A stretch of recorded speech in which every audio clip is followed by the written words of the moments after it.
Mimi is in St. Paul listening on KTNF. Hey, Mike. Hi.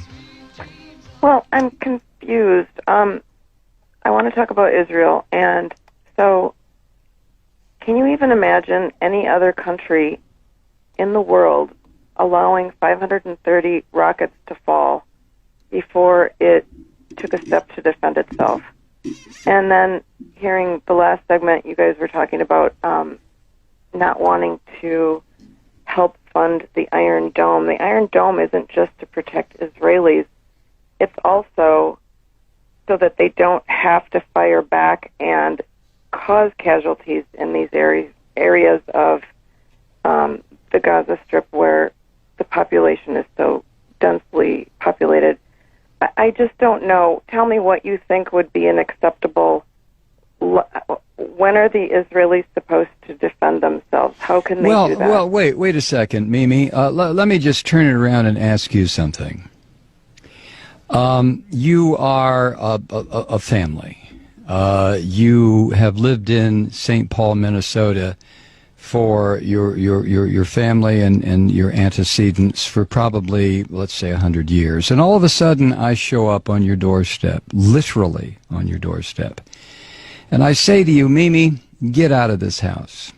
This is my house. Let me tell you why it's my house. It's my house because my religion says it's my house. Now get out. Now, I happen to be standing on your doorstep with a gun pointed at your head and at Wait, your... who are you? No. Hold on. No. I listen to you. You listen to me. I don't know which side you're talking for, but okay. All right, Mimi, I'm going to put you on hold so you can go ahead and interrupt if you want to. But I'm standing on your front porch, and I order you and your family out of your house. And I tell you that it's my house, not your house. And the reason it's my house and my block and my neighborhood is because my religious belief says it's mine. And you sit there and you say, well, no. What are you talking about? We've been here 100 years. I'm sorry. Get out, Mimi. So you leave. And the reason you leave is because you know if you don't, I'm going to blow up your house and probably blow up your family. So you leave. And you move down the street.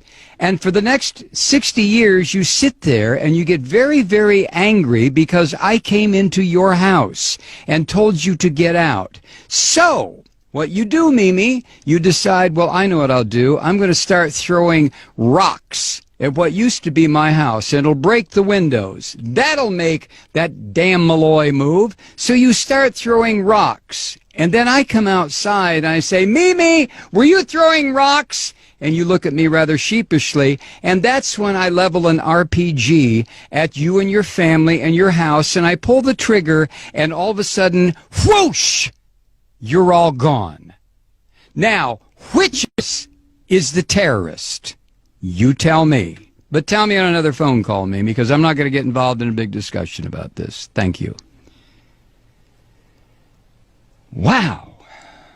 When does Israel have a right to defend itself? Well, when do I have a right to defend myself? I came in and took Mimi's house.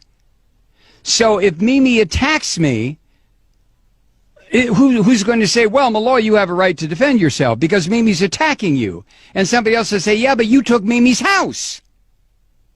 Yeah, but, possession is 9/10 of the law. Nah, possession is 99.9% of the law. And besides, God gave me this land. What the hell is Mimi doing on it?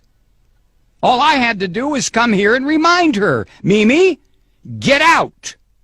God gave this land to me.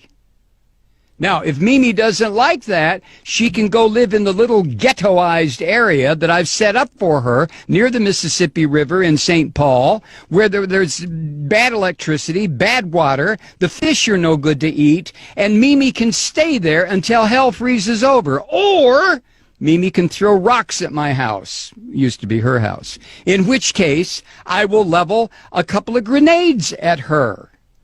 So the question, Mimi, is not, when do I have a right to defend myself? I stole your house. I stole your neighborhood. I stole your friend's house. I stole your friend's house. I stole the corner grocery store. I took it all. When do I have a right to defend myself? You have to be kidding. You have to be kidding. Let me recommend a book for you, Mimi.